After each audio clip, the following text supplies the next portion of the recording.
Hi friends, welcome back. 12 GB RAM, 256 GB storage ഉള്ള ഒരു phone 17,500 രൂപയ്ക്ക്, അല്ലെങ്കിൽ 15,000 രൂപ താഴെ തന്നെ 8 GB RAM 128 GB സ്റ്റോറേജ് ഉള്ള ഒരു ഫോൺ.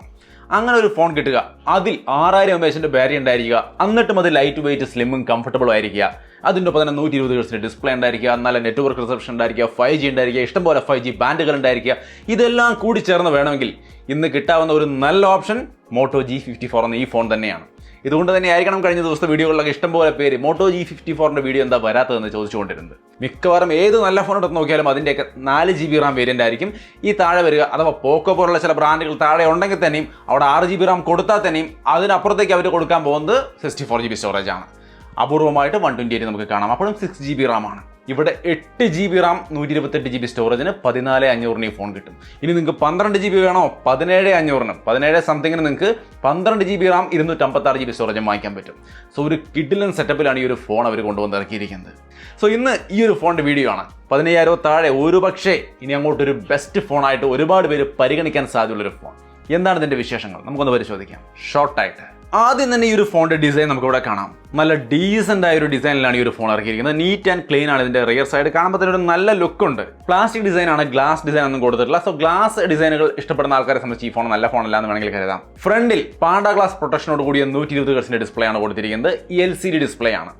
ഈ രണ്ട് കാര്യങ്ങളാണ് ഈ ഫോണിൽ പൊതുവെ നിങ്ങൾ ഒറ്റ നോട്ടത്തിൽ നോക്കിയാൽ പോരായ്മയായിട്ട് തോന്നുക. ഇപ്പം നിങ്ങൾ ചിന്തിക്കുന്നുണ്ടാവും എന്താണ് ആദ്യം തന്നെ ഇതിൻ്റെ പോരായ്മകൾ പറയുന്നത്, പ്ലാസ്റ്റിക് ആണ്, LCD ആണെന്നൊക്കെ, 6000 mAh ബാറ്ററി ഉണ്ട്, നല്ല പെർഫോമൻസ് ഉണ്ട്, അതൊക്കെ ആദ്യം പറഞ്ഞൂടെ എന്ന ചിന്ത നിങ്ങൾക്ക് വരുന്നുണ്ടെങ്കിൽ വേറൊരു കാര്യം പറയാൻ വേണ്ടിയിട്ടാണ് ഇത് ആദ്യം തന്നെ പറഞ്ഞത്.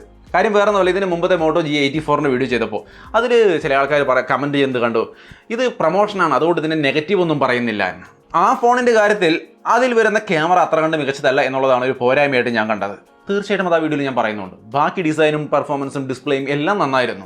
ഈവൻ OnePlusമായിട്ട് കമ്പയർ ചെയ്തുകൊണ്ട് ഒരു വീഡിയോ ചെയ്തപ്പോഴും ഞാനതിൽ പറയുന്നുണ്ടായിരുന്നു ബെറ്ററാണ്, OnePlusനേക്കാൾ ഒരുപാട് മേഖലയിൽ ബെറ്റർ ആണെന്നുള്ള കാര്യവും നമ്മളതിൽ പറയുന്നുണ്ടായിരുന്നു. എന്നിട്ടും പറയുന്നു നെഗറ്റീവ് പറയുന്നില്ല, ഹൈഡ് ചെയ്യുന്നു, പ്രൊമോഷനാണ് എന്നൊക്കെ. പോരായ്മ ക്യാമറയാണ്, അതതിൽ പറഞ്ഞിട്ടുമുണ്ട്. ഈവൻ കമ്പയർ ചെയ്തവരെ പറയുന്നുണ്ട് നമ്മളതിൻ്റെ കാര്യങ്ങളൊക്കെ. അതിനുശേഷവും എന്താണ് ഈ നെഗറ്റീവ് പറയുന്നില്ല എന്ന് പറയുന്നതിൻ്റെ ഒരു കാര്യം. ഇപ്പോൾ ഈ ഫോണിലും റിയർ സൈഡിൽ പ്ലാസ്റ്റിക് ആണ്, ഫ്രണ്ടിൽ LCD ഡിസ്പ്ലേ ആണ്. ഇതിൻ്റെ പോരായ്മയാണ്, അങ്ങനെ കാണുന്നവർക്ക് അങ്ങനെ കാണാം എന്ന് ഞാൻ പറയുമ്പോൾ നിങ്ങൾക്കത് ഓക്കെ, ഇത് നിങ്ങൾക്ക് പറ്റില്ല എന്നുണ്ടെങ്കിൽ തീർച്ചയായിട്ടും പോരായ്മയായിട്ട് തന്നെ കരുതാം. അങ്ങനെ പറഞ്ഞാൽ പോരെ, അങ്ങനെ പറഞ്ഞാൽ മനസ്സിലാവാത്ത അവസ്ഥയുണ്ടോ? പിന്നെ സർവീസ്, മോട്ടോയുടെ സർവീസ് അത്ര മികച്ചതല്ല എന്നുള്ള അഭിപ്രായം പലരും പറയുന്നുണ്ട്. ഞാനിത് പല വീഡിയോയിലും പറഞ്ഞിട്ടുണ്ട്. ഇപ്പോഴും ഞാൻ പറയുന്നു, നിങ്ങൾക്ക് മോട്ടോയുടെ സർവീസ്, നിങ്ങളുടെ അടുത്തുള്ള സർവീസ്, എല്ലാ സർവീസ് സെൻ്ററും മോശമാവില്ല. ചിലപ്പോൾ നിങ്ങളുടെ വീടിൻ്റെ അടുത്തുള്ള സർവീസ് സെൻ്ററും അവിടുത്തെ സ്റ്റാഫും നല്ലതായിരിക്കാം. സർവീസ് മോശമാണെങ്കിൽ എടുക്കേണ്ട മോട്ടോ അല്ല ഏത് ബ്രാൻഡാണെങ്കിലും മാറ്റിയിട്ടോളൂ, അതിലൊരു തർക്കവുമില്ല.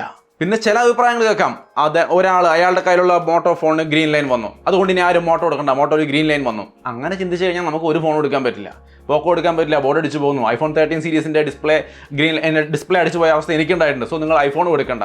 സാംസങ് പിന്നീട് കുറച്ച് കഴിയുമ്പോൾ ലാഗ് ആവും, സാംസങ് എടുക്കണ്ട. OnePlus എടുക്കാനേ പറ്റില്ല, കാരണം മൊത്തം ഡിസ്പ്ലേ അടിച്ചു പോവാണ്. ഓപ്പോ വിവോ ഓവർ പ്രൈസ്ഡ് ആണ്. ഇങ്ങനെ നോക്കിക്കഴിഞ്ഞാൽ നമുക്ക് ഒരു ഫോണും എടുക്കാൻ പറ്റില്ല എന്നുള്ളതാണ് വാസ്തവം. മൊത്തത്തിൽ നമ്മൾ നോക്കുമ്പോൾ നമ്മുടെ അടുത്ത് നല്ല സർവീസ് തരുന്ന ഒരു ബ്രാൻഡാണ്, അതിൽ നമുക്ക് വേണ്ടുന്ന എല്ലാ ഘടകങ്ങളും ഉണ്ട്, നന്നായിട്ട് വർക്ക് ചെയ്യാൻ സാധ്യതയുള്ളൊരു ഫോണാണെന്ന് കണ്ടാൽ അതിനൊന്ന് പരിഗണിക്കുക, അതിനെക്കുറിച്ച് വ്യക്തമായിട്ടൊന്ന് പഠിക്കുക, താല്പര്യമാരെങ്കിലും എടുക്കുക. പിന്നെ ഇത്തരം ഫോണുകളുടെ കാര്യം വരുമ്പോൾ ഞാൻ പല വീഡിയോയിൽ പറഞ്ഞിട്ടുള്ളതാണ്, ഇതൊരു അൺബോക്സിങ് ആൻഡ് ഇനീഷ്യൽ ഇംപ്രഷനാണ്. ഇത് കുറേ നാൾ യൂസ് ചെയ്തിട്ട് ഇത് അടിപൊളിയാണെന്ന് പറയുന്ന ഒരു അവസ്ഥയല്ല. തുടക്കത്തിൽ 1-2 ദിവസം കൊണ്ട് നമുക്ക് എന്ത് തോന്നി എന്നുള്ളത് മാത്രമാണ് നമ്മളോട് പറയുന്നത്. Moto G54 എങ്ങനെയുണ്ടെന്ന് ഞാൻ ഇപ്പോൾ ഇവിടെ പറയാം. ഇതിൻ്റെ എല്ലാ വശങ്ങളും പോരായ്മകളും അടക്കം പറയാം. തീരുമാനിക്കുക, നിങ്ങളുടെ തീരുമാനങ്ങൾ തീർച്ചയായിട്ടും കമൻറ്റായിട്ട് ഷെയർ ചെയ്യാം. ഈ ഫോണിൻ്റെ ബോക്സ് ഓപ്പൺ ചെയ്യുമ്പോൾ നമുക്ക് കിട്ടിയത് ഫോണും, case, documentation, SIM tool, charger, 33 വാട്ടിന് Type-C cable, ഇത്രയും കാര്യങ്ങൾ പതിവായിട്ട് വരുന്നതൊക്കെ ഉണ്ടായിരുന്നു ബോക്സിൽ. അത് കഴിഞ്ഞാൽ നമ്മുടെ കയ്യിൽ കിട്ടിയ ഫോൺ ഈ കാണുന്ന തരത്തിലാണ്. നല്ല സ്റ്റൈൽ ആൻഡ് ലുക്കിലുള്ള ഫോണാണ്. പറഞ്ഞ പോലെ പ്ലാസ്റ്റിക് ബാക്കിൽ, ഫ്രണ്ടിൽ പാണ്ട ഗ്ലാസ് പ്രൊട്ടക്ഷനോട് കൂടിയ LCD ഡിസ്പ്ലേ, താഴെ 3.5 mm ജാക്ക് കൊടുത്തിട്ടുണ്ട്, main microphone, Type-C port, speaker grill, right സൈഡിൽ power button, fingerprint sensor integrate ചെയ്ത് വരുന്നു, വോളിയം ബട്ടൺ, ലെഫ്റ്റ് സൈഡിൽ ഹൈബ്രിഡ് സിം സ്ലോട്ടാണ്, 2 സിം അല്ലെങ്കിൽ ഒരു സിമ്മും മെമ്മറി കാർഡും എന്ന രീതിയിൽ ഉപയോഗിക്കാം. മുകളിൽ നോയ്സ് ക്യാൻസലിംഗ് മൈക്രോഫോണും ഡോൾബി ബ്രാൻഡിങ്ങും കാണാം. ഇതിൽ സ്റ്റീരിയോ സ്പീക്കറാണ്, ഡോൾബി സൗണ്ട് ഒക്കെ സപ്പോർട്ട് ചെയ്യുന്ന സ്റ്റീരിയോ സ്പീക്കർ. സോ അപ്പോൾ ഈ ഒരു ഫോണിൻ്റെ ഡിസൈനിൻ്റെ കാര്യം മനസ്സിലായല്ലോ. നല്ല ഡിസൈനാണ്, ലൈറ്റ് വെയിറ്റ് ആണ്, കംഫർട്ടബിൾ ആണ്, പ്രശ്നമൊന്നുമില്ല.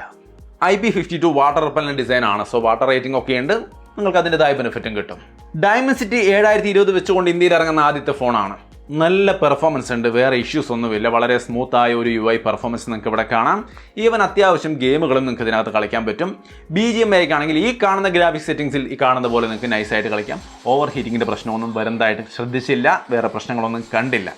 അത്യാവശ്യം സ്റ്റേബിളായ ഒരു മീഡിയം പെർഫോമൻസ് നമുക്ക് BGMI വരെ കളിക്കാനുള്ളത് ഇത് തരുന്നുണ്ട്. നമുക്ക് 60 FPS അല്ലെങ്കിൽ 90 FPS ഒന്നും കിട്ടുന്നില്ല, 40 FPS ആണ്, അത് പ്രത്യേകം ഓർക്കുക. സോ വേറെ ഹീറ്റിംഗ് ഇഷ്യൂ പോലുള്ള കാര്യങ്ങളില്ല. സ്മൂത്തായ പെർഫോമൻസ് ഈ ഫോൺ തീർച്ചയായിട്ടും തരും. 8GB RAM 128GB ആണ് സ്റ്റാർട്ടിംഗ് തന്നെ. 14,500 ഓഫറിലാണ് കിട്ടുക. 15,999 ഇതിൻ്റെ സ്റ്റാർട്ടിംഗ് പ്രൈസ്. അത് 8GB RAM 128GB സ്റ്റോറേജിന് 1,500 രൂപയുടെ ICICI കാർഡിൻ്റെ ഓഫർ കൂടി ചേരുമ്പോഴാണ് ഇത് 14,499 വരുന്നത്. അങ്ങനെയാണെങ്കിലും ഓഫർ അടക്കം എടുത്തു കഴിഞ്ഞാൽ ആ പ്രൈസിന് ഈ ഫോണിൻ്റെ റാം സ്റ്റോറേജ് നോക്കുമ്പോൾ തന്നെ ഇത് വർത്താണ്. Android 13 വരുന്നത്. ചില ബ്ലോട്ട് വയേഴ്സ് നമ്മൾ ഈ മോട്ടോ ഫോണിൽ കാണുന്നു. അതായത് ഒരു ക്യാരംസിൻ്റെ ഗെയിം, പിന്നെ കാൻഡി ക്രഷ് സാഗ പോലുള്ള 1-2 സംഭവങ്ങൾ നമ്മൾ കണ്ടു. നമുക്കത് അൺഇൻസ്റ്റാൾ ചെയ്ത് കളയാം. സോ അതുകൊണ്ട് അതൊരു വിഷയമല്ല. എങ്കിൽ പോലും അങ്ങനെ 1-2 കണ്ടു. അത് മാറ്റി നിർത്തിയാൽ ബാക്കിയെല്ലാം ക്ലീനാണ്. 1 വർഷത്തെ ആൻഡ്രോയിഡ് അപ്ഡേറ്റും 3 വർഷത്തെ സെക്യൂരിറ്റി അപ്ഡേറ്റും ഇതിൻ്റെ ഒപ്പം കമ്പനി ഓഫർ ചെയ്യുന്നുണ്ട്. പിന്നെ ഇതിൽ ജൈറോസ്കോപ്പ് പോലുള്ള കാര്യങ്ങളൊക്കെ ഉണ്ട്. BGMI കളിക്കുമ്പോൾ അതൊക്കെ ഉപയോഗിച്ചുകൊണ്ട് തന്നെ കളിക്കാം. എടുത്ത് പറയാൻ കാരണം കഴിഞ്ഞ ദിവസങ്ങൾ ഇറങ്ങിയ റിയൽമി നാസോ 60Xലോ മറ്റൊന്നും ജൈറോസ്കോപ്പ് ഉണ്ടായിരുന്നില്ല. ഇതിൽ പക്ഷേ അതൊക്കെയുണ്ട്. സോ ഗെയിം കളിക്കാൻ ജൈറോ ഉപയോഗിച്ച് കളിക്കുന്നവർക്കും ഇത് യൂസ്ഫുൾ ആവുമെന്ന സാരം. 6.5 ഇഞ്ച് വരുന്ന ഫുൾ HD+ 120 ഹെർട്സിന്റെ LCD ഡിസ്പ്ലേ ആണ് വരുന്നത്. നല്ല ക്വാളിറ്റി ഡിസ്പ്ലേ ആണ്, നിങ്ങൾക്ക് ഇവിടെ കാണാം. 560 നിറ്റ്സിന്റെ ബ്രൈറ്റ്നസ് ആണ് വരുന്നത്. ഒരു ഡീസൻ്റ് ആയ വിസിബിലിറ്റി, ഭയങ്കര ബ്രൈറ്റ് ഭയങ്കര സെറ്റപ്പ് എന്നല്ല, ഒരു ശരാശരി നിലവാരം, ഒരു ഡീസൻ്റ് ആയ ബ്രൈറ്റ്നസ് ആണ് ഇതിനുള്ളത്. ഇൻഡോർ ഒക്കെ പക്ക ഡീസൻ്റ് ആണ്. ഡയറക്റ്റ് സൺലൈറ്റിലേക്ക് വരുമ്പോൾ ഒരു ഇച്ചിരി കുറവാണെന്നുള്ളത് മനസ്സിലാക്കി വെച്ചോളൂ. തീർച്ചയായിട്ടും അതൊരു പോരായ്മയായിട്ട് തന്നെ നമുക്ക് കാണാം. വൈഡ് വൈൻ L1 സർട്ടിഫിക്കേഷൻ പോലുള്ള കാര്യങ്ങളൊക്കെ ഉണ്ട്. ബട്ട് HDR സപ്പോർട്ട് നോൺ ആണ് നെറ്റ്ഫ്ലിക്സിലൊക്കെ കാണിക്കുന്നത്. സോ നിങ്ങൾക്ക് ഫുൾ HD കണ്ടന്റുകൾ തീർച്ചയായിട്ടും കാണാൻ സാധിക്കും. മൊത്തത്തിൽ ഡിസ്പ്ലേ അത്യാവശ്യം നല്ല ക്വാളിറ്റി ഡിസ്പ്ലേ തന്നെയാണ് ഈ ഫോണിൽ കൊടുത്തിരിക്കുന്നത്, വിഷയമില്ല. ബട്ട് LCD ആണ്. AMOLED ഉണ്ടായിരുന്നെങ്കിൽ ഒന്നുകൂടി നന്നായാണ്. 6000 mAh ബാറ്ററിയാണ് ഈ ഫോണിൽ കൊടുത്തിരിക്കുന്നതെന്ന് അവർ പറയുമ്പോൾ അവരുടെ സ്പെക്ക് കാണുമ്പോൾ ഞാൻ അത്ഭുതപ്പെട്ടു പോയി. കാരണം ഇത് ഇത്രയും ലൈറ്റ് വെയിറ്റ് ആണ്, കംഫർട്ടബിൾ ആണ്. ഇതിലെങ്ങനെ 6000 mAh ഒപ്പിച്ചു എന്നുള്ളതാണ്. സാംസങ് ഇങ്ങനത്തെ പരിപാടി ചെയ്യുന്നുണ്ട്. മോട്ടോ ഇത് ആദ്യമായിട്ടാണെന്ന് തോന്നുന്നത്, എൻ്റെ ഓർമ്മയിലില്ല. ഇത് ആദ്യമായിട്ടാണ് മോട്ടോ 6000 mAh ബാറ്ററിയുള്ള ഒരു ഫോൺ കൊണ്ടുവരുന്നത്. ബട്ട് ചാർജർ വന്നിട്ട് 33 വാട്ടിൻ്റെ കൊടുത്തുള്ളൂ. അത് ഇത്തിരി സ്ലോ ആയിരിക്കും, കുറച്ച് സമയം എടുക്കും ചാർജ് ആവാൻ. ബട്ട് ചാർജ് ചെയ്ത് എടുത്തു കഴിഞ്ഞാൽ മോഡറേറ്റ് യൂസ് ആണെങ്കിൽ സൂപ്പറായിട്ട് 2 ദിവസം കിട്ടും, ഒരു സംശയമില്ല കാര്യത്തിൽ. ക്യാമറ വന്നിട്ട് 50 മെഗാപിക്സലിൻ്റെ ആണ്. എനിക്ക് മോട്ടോയുടെ ക്യാമറകൾ ഏത് ഫോൺ റിവ്യൂ ചെയ്യുമ്പോഴും ഞാൻ എടുത്ത് പറയാറുണ്ട്, അതിൻ്റെ ക്യാമറ എനിക്ക് അത്ര വലിയ താല്പര്യമാവാറില്ല എന്ന്. ഇവർ ഇമ്പ്രൂവ് ആവുന്നുണ്ടെന്നുള്ളതിൽ തർക്കമില്ല. കാരണം മുമ്പത്തെ പല മോട്ടോ ഫോണുകൾ അപേക്ഷിച്ച് നോക്കുമ്പോൾ ഇപ്പോഴത്തെ മോട്ടോ ഫോണുകളിലെ ക്യാമറകൾ തീർച്ചയായിട്ടും നല്ലതാണ്. അതുകൊണ്ട് തന്നെ മോശമെന്ന് ഞാൻ പറയുന്നില്ല, നിങ്ങൾ കണ്ടു നോക്കുക. ഈ ഒരു വിലയുടെ ക്യാമറ എന്ന് പറയുമ്പോൾ അത്യാവശ്യം തരക്കേടില്ലാത്ത നല്ല ഫോട്ടോസ് തന്നെയാണ് ഈ ഫോണിൻ്റെ ക്യാമറ തരുന്നത്.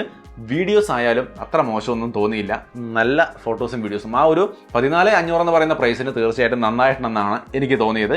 നിങ്ങളുടെ അഭിപ്രായം എന്താണ്? തീർച്ചയായിട്ടും കമൻറ്റായിട്ട് ഷെയർ ചെയ്യുമെന്ന് വിചാരിക്കുന്നു.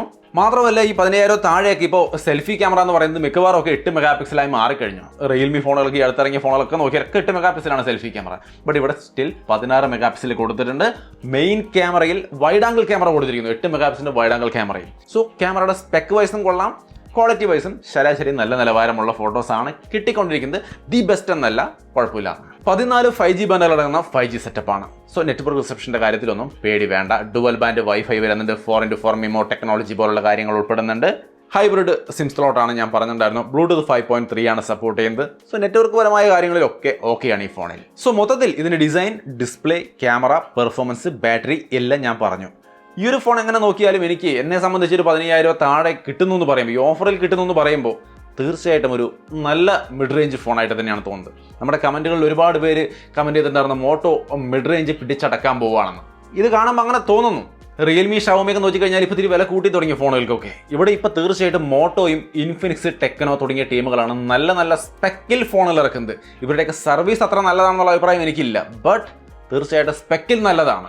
അതുകൊണ്ടാണ് ഞാൻ തുടക്കത്തിൽ തന്നെ പറഞ്ഞത്, സർവീസ് നിങ്ങളുടെ വീടിൻ്റെ അടുത്ത് എങ്ങനെയുണ്ട് എന്നുള്ളത് അത് എടുത്ത് ഉപയോഗിക്കുന്ന ആൾക്കാരോടൊന്ന് അന്വേഷിച്ചിട്ട് ഇതിലേതെങ്കിലുമൊക്കെ ചൂസ് ചെയ്യുകയാണെങ്കിൽ തീർച്ചയായിട്ടും നല്ല സ്പെക്കിലുള്ള നല്ല ഫോണുകൾ കിട്ടും. എന്നെ സംബന്ധിച്ച് ഈ ഫോൺ നന്നായിട്ട് തോന്നി. നിങ്ങളുടെ അഭിപ്രായത്തിൽ എങ്ങനെയുണ്ട് ഈ ഫോൺ? ഇതിൻ്റെ ഡീറ്റെയിൽസ് അറിയണമെന്ന് ഒരുപാട് പേര് ചോദിച്ചതുകൊണ്ടാണ് ഇങ്ങനെ ഒരു വീഡിയോ ചെയ്തത്. ഡീറ്റെയിൽസ് കേട്ടിട്ട് എന്താണ് തോന്നിയത്? നിങ്ങളുടെ അഭിപ്രായങ്ങൾ തീർച്ചയായിട്ടും കമൻറ്റായിട്ട് ഷെയർ ചെയ്യാം. നിങ്ങളുടെ സുഹൃത്തുക്കൾക്ക് ഈ ഫോൺ റെക്കമെൻഡ് ചെയ്യുമോ? റെക്കമെൻഡ് ചെയ്യരുത്. കാര്യം വേറെ ഒന്നുമല്ല, അനുഭവം ഗുരു. എൻ്റെ ഫോണിൻ്റെ ഗാലറിയിൽ ഫോട്ടോ കണ്ടില്ല, വാട്സപ്പിൽ മെസ്സേജ് വന്നപ്പോൾ നോട്ടിഫിക്കേഷൻ വന്നില്ല, അങ്ങനെ എങ്ങനെയെന്നും പറഞ്ഞുകൊണ്ട് ഇഷ്ടം പോലെ കംപ്ലയിൻറ്റ് കൊണ്ട് എടുത്തു കൊടുത്തവൻ്റെ നെഞ്ഞത്തോട്ട് വരുന്ന അവസ്ഥ ഇഷ്ടം പോലെ ഉണ്ട്. അനുഭവം ഗുരുവാണ്, അതുകൊണ്ട് പറഞ്ഞതാണ്. ബട്ട് പരിഗണിക്കാൻ പറയുന്നതിൽ തെറ്റില്ല, കാരണം നല്ല ഫോണാണ്. നിങ്ങളുടെ അഭിപ്രായങ്ങൾ തീർച്ചയായിട്ടും കമൻറ്റായിട്ട് ഷെയർ ചെയ്യുക. വീഡിയോ ഇഷ്ടപ്പെട്ടാൽ ലൈക്ക് ചെയ്യാൻ ഷെയർ ചെയ്യാൻ മറക്കണ്ട. വീണ്ടും ഒരു വീഡിയോയിൽ കാണാം. ബൈ.